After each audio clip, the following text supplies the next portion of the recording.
Ciao, buongiorno. Come promesso, il video di autosoccorso in valanga. Sono al lago Santo Modenese e l'evento è organizzato dal White Blue Guide. Cercherò di fare un po' di video senza dare troppo noia. La guida è Carlo Alberto, penso che lo conoscerete sicuramente perché c'ha un canale YouTube con dei video molto utili. Ho visto tanti commenti soprattutto su Facebook per quanto riguarda il recente video che trattava il kit autosoccorso in valanga. Commenti polemici soprattutto per il discorso della legge e l'obbligo di avere con sé questo kit. Lo scopo di questo video non è di parlare di questa legge, ma quello di sensibilizzare un pochino, perché a mio avviso tu puoi avere questo kit, ma se non l'hai mai utilizzato praticamente non serve a nulla. Cioè sei a regola, nel senso che sei a norma di legge, diciamo, però è come se tu avessi tirato via i soldi. Dai, raggiungiamo gli altri.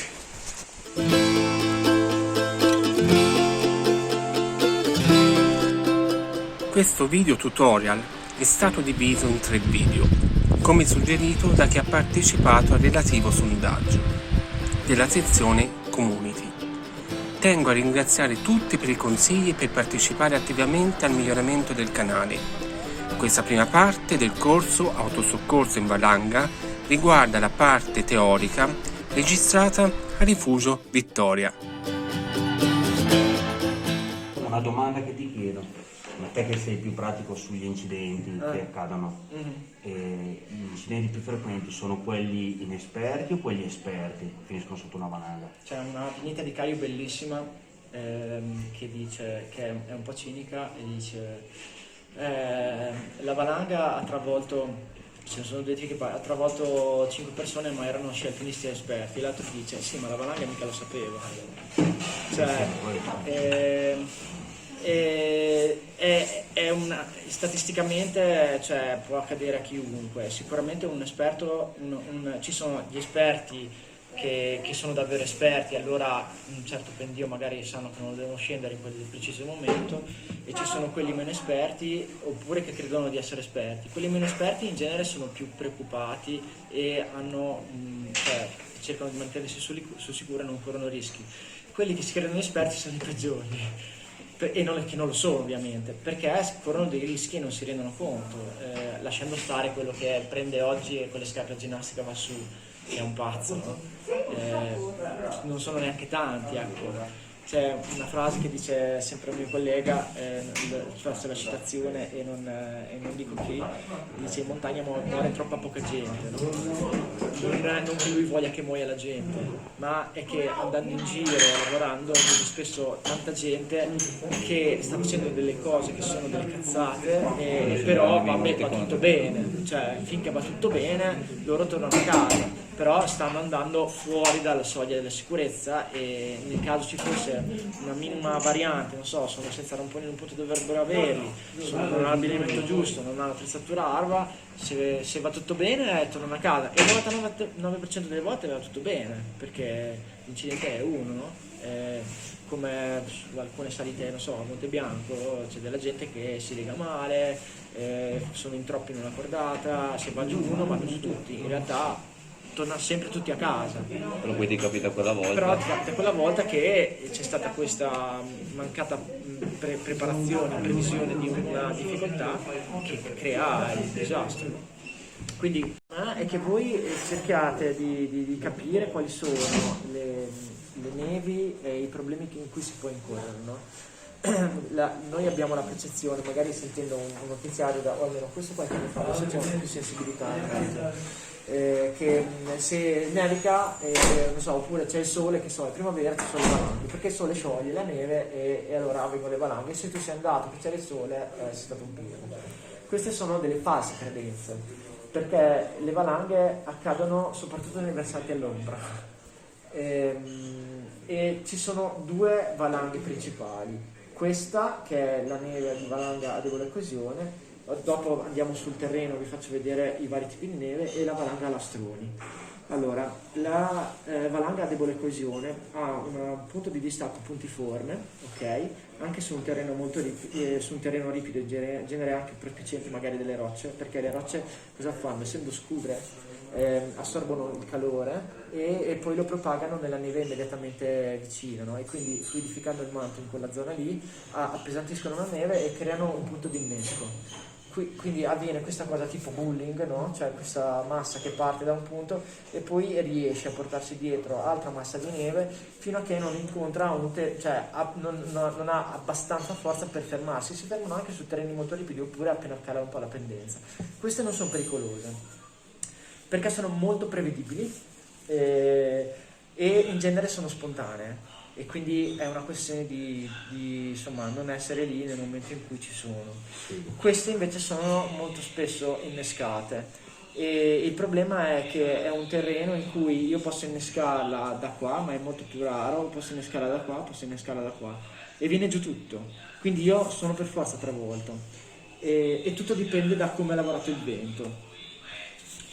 Altra classificazione, questa le vedete magari soprattutto in primavera quando c'è molta più fluidificazione del manto, una valanga tira giù tutto quello che c'è fino al terreno ed è si chiama valanga di fondo, oppure strati superficiali che sono più deboli e scorrono su un strato inferiore che magari è ghiacciato, che è un piano di scivolamento, ok? Questo è sempre un distacco a lastroni e questo, dov'è che sono più sicuro se sono qua io? Sulla cresta, no? Quindi già il fatto di pensare di andare sulle dorsali è un punto che le dorsali vengono in genere soffiate dal vento ed è un posto più sicuro rispetto a qua che sono in una trappola per topi, no? Si accumula anche molto più neve. Perché io qui ho dei pendiripidi qui, dei pendiripidi qua, se si stacca qualcosa qua fa partire tutto e qua mi sommerge, magari anche solo uno strato di 20 cm di neve, qui ci viene un accumulo di 3 metri e io sono sotto. Quindi andare dentro una valle non è proprio una scelta top come idea, se c'è pericolo ovviamente alla storia. Allora, il distacco vedete è lineare, è ortogonale rispetto alla pendenza, ok? Questo è il piano di scivolamento, probabilmente anche un piano ghiacciato, come dici tu, c'è piovuto sopra, no?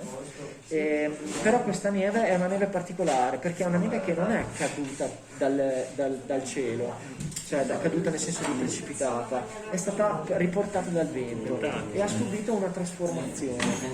Vedi, questa si stacca, io adesso qua non vedo il fronte del distacco ortogonale pendio, sono pericolose, veloci, spostano grandi masse.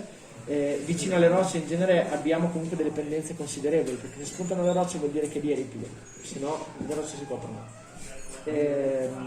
E qua c'è la zona di accumulo. Qua magari è già un certo spessore, non si riesce a capire, questa è una persona per farvi vedere e questa è la zona in cui potremmo essere sepolti, no? Però voi immaginate questa cosa come se fosse una lastra di vetro, ok, appoggiata su un tavolo ripido. La lastra di vetro sta su, un tavolo diciamo un po' gignoso, no? La lastra di vetro sta su perché ha dei punti di contatto dove in un qualche modo riesce a mantenere un attrito, un'affezione che la tiene qui. Se io la lastra di vetro la rompo qui o qui, viene giù tutto. Si rompe e viene tutto. Il problema è questo: o una valanga innescata o una valanga spontanea. Guardate, questo è un terreno piuttosto ripido, no? Qua sicuramente la pendenza aumenta, qui vicino alle rocce è più elevata. E cosa è successo qua? Magari in una giornata di sole, qui c'era una grossa criticità del terreno. Qui magari è stato irrorato dal sole, le rocce hanno scaldato, hanno fluidificato il manto qui si è appesantito abbastanza da far crollare questa zona che comunque era critica, no? Qui magari anche senza il sole, se ci passava uno sciatore, questo accava tutto. Guardate, queste sono delle tracce di sci, qui hanno sciato, tutto ok, qui hanno sciato, non è ok. E quando questo tipo ha staccato qua, è venuta giù anche qua, perché le forze si sono trasmesse. E questo è uno strato a forte coesione. Allora, forte coesione sono delle cose che troverete come terminologia nel bollettino. Una cosa a debole coesione, anzi a coesione nulla, è un sacchetto di farina. Okay?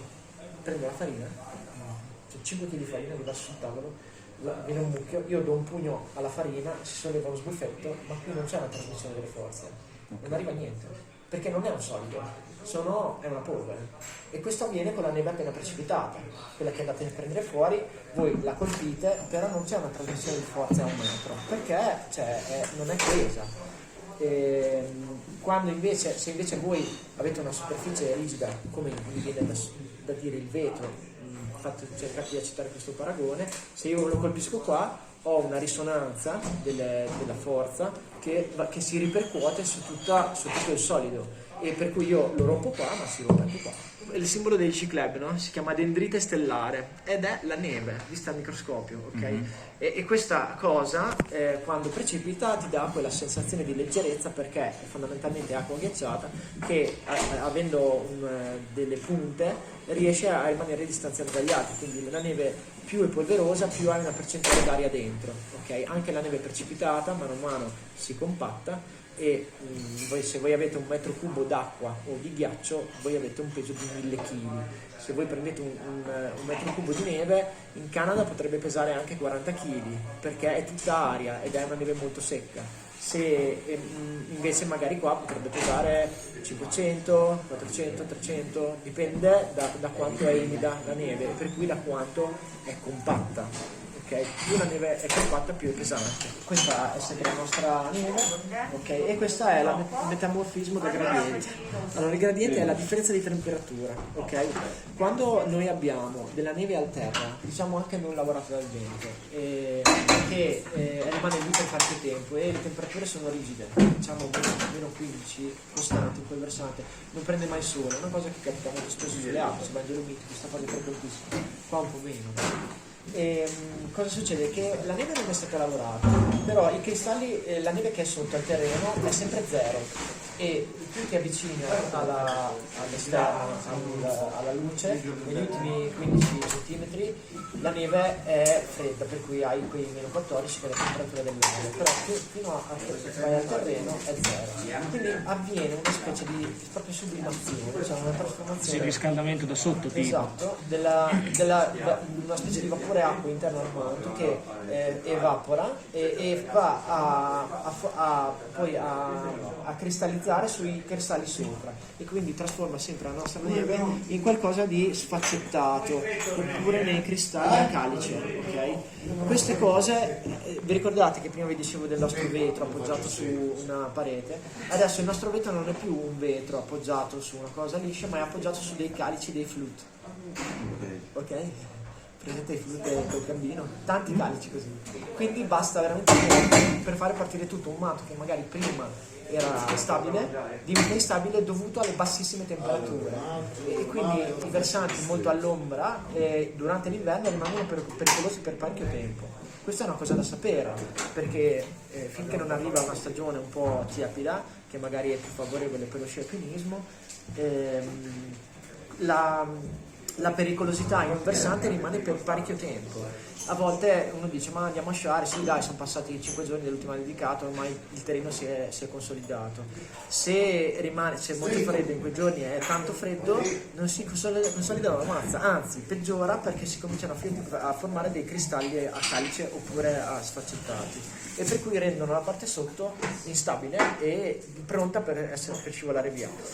L'anno scorso noi stavamo facendo un corso di alpinismo sulla zona del Prado, e quel giorno lì c'è stato un giorno in cui c'era freddissimo.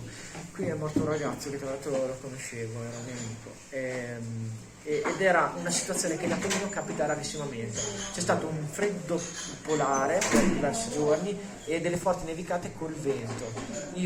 Eravamo lì sulla spalla del Prado, mi sono reso subito conto che appena mettevi un piede fuori, dove aveva tirato il vento, c'erano delle stormi pazzesche che partivano così, perché sotto era ghiacciato, c'ha nevicato sopra, una neve freddissima, elaborata dal vento, e c'era tanto freddo. E quel giorno lì anche sul Cusano, noi eravamo lì, eravamo 2 guide, avevamo gli occhi aperti, però è successa anche una valanga sul Cusano di dei ragazzi che facevano parte del soccorso alpino e si sono tirati fuori da sopra, era tutto bene.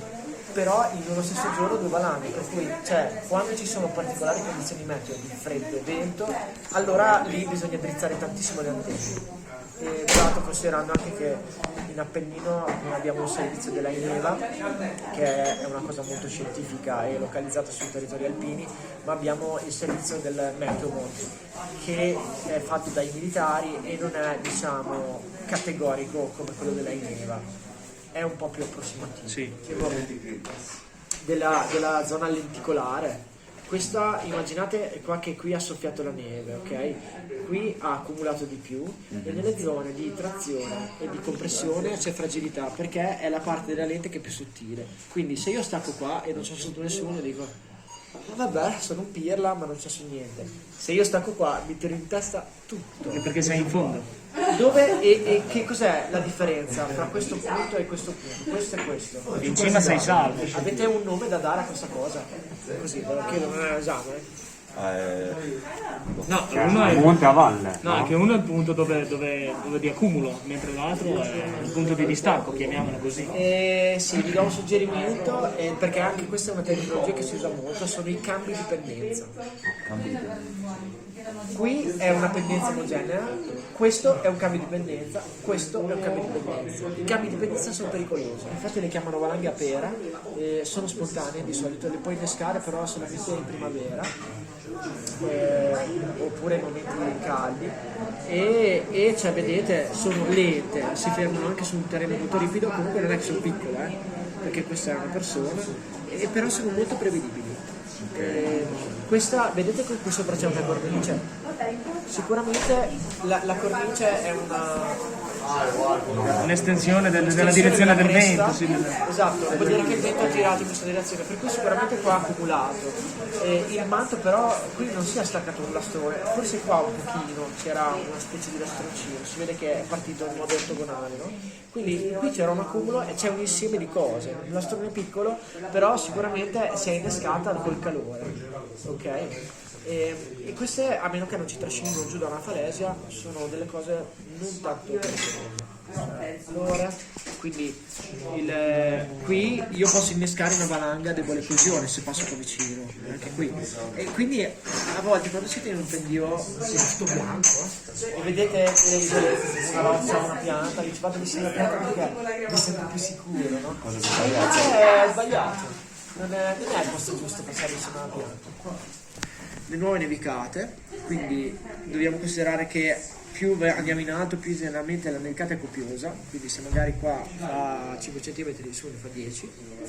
L'umidità contenuta nell'aria è relativa, mano a mano che una cella d'aria sale di quota è in grado di contenere un'umidità minore, no? Per cui più l'aria è fredda, più l'aria è secca e tutto il vapore acqua che c'è dentro condensa, quindi più vai su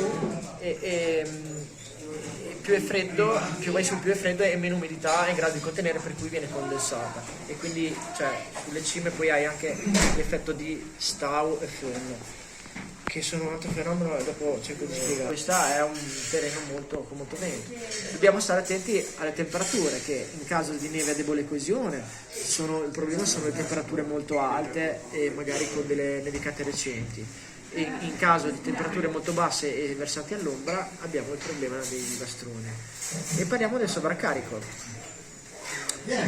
Una persona a piedi per la neve è considerata un forte sovraccarico, cioè immaginiamo sempre il nostro vetro, okay, che è un po' critico e può tenere un tot peso senza rompersi. Se noi ci passiamo tutti insieme va da sé che lo sollecitiamo molto. Se noi ci passiamo da soli lo sollecitiamo meno se passiamo da soli con le ciaspole e con gli sci, perché allargando la nostra base d'appoggio il nostro peso è più distribuito. Se invece passiamo a piedi lo sollecitiamo un casino. A me è successo una volta che ero con una mia ex, lei non sciava, avevamo fatto un giro sul Cusna, scendendo da un pendio io in cima mi sono messo gli sci, lei stava scendendo a piedi e io non ho staccato niente, lei è andata dentro un buco vicino alle rocce con una gamba e ha staccato una manga gigantesca sotto di sé, però perché era a piedi, è come se quel piede fosse stato un punteruolo, c'era tutto il suo peso e con gli sci non la staccavo. assurdo, ai 30 e 45 gradi, perché sotto i 30 non c'è proprio una questione di pendenza sufficiente per staccarla, a meno che non venga spinta da una massa sopra, e sopra i 45 abbiamo scaricamenti frequenti, e quindi per assurdo queste sono proprio le cose che sono belle per gli sciatori, queste pendenze qua tra i 30 e i 40 gradi sono belle, e quindi sono loro che corrono più rischi. Chi va a piedi e magari fa un canalino a 50 gradi è difficile che ci sia una valanga, perché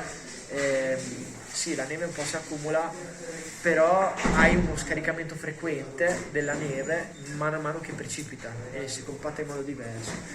E poi anche una questione che sotto i 30 non avvengono valanghe, sopra i 45 ci va meno gente, quindi la statistica è passata anche dall'afflusso di persone. Sono poche le persone che sono in grado di sciare a 45 gradi e oltre, no?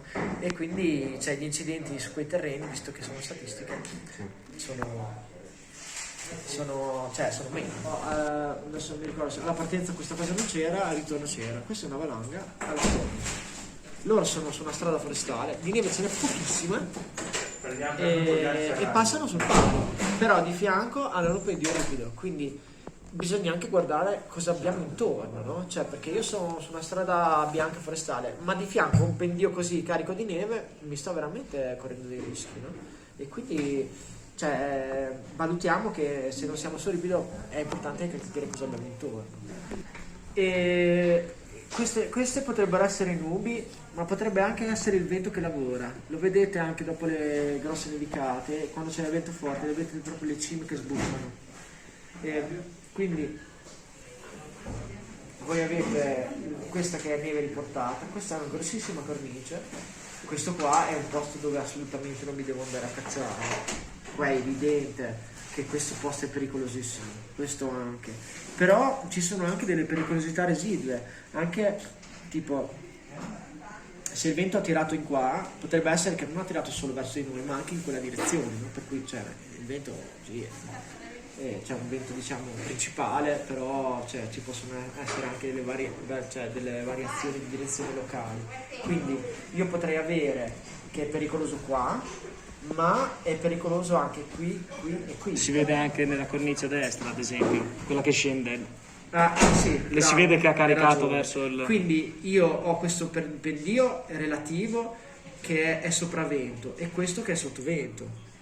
E lo vedete anche da quantità di neve che c'è da un lato e dall'altro. Se siete in un posto dove c'è meno neve siete meno divertanti del sopravvento, e dove c'è di più siete in quello sottovento, quindi di due è meglio stare dove c'è meno neve.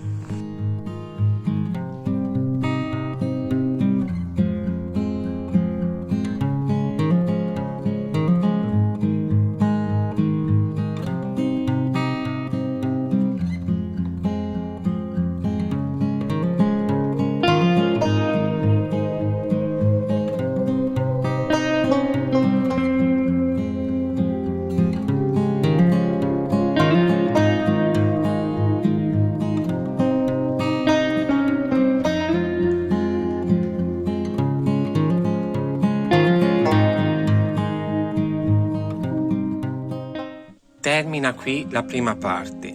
Nella seconda parte si parlerà di bollettino valanghe. Per non perdere il video iscriviti al canale e clicca sulla campanellina per ricevere la notifica del prossimo video. A presto, keep in touch, buona montagna a tutti!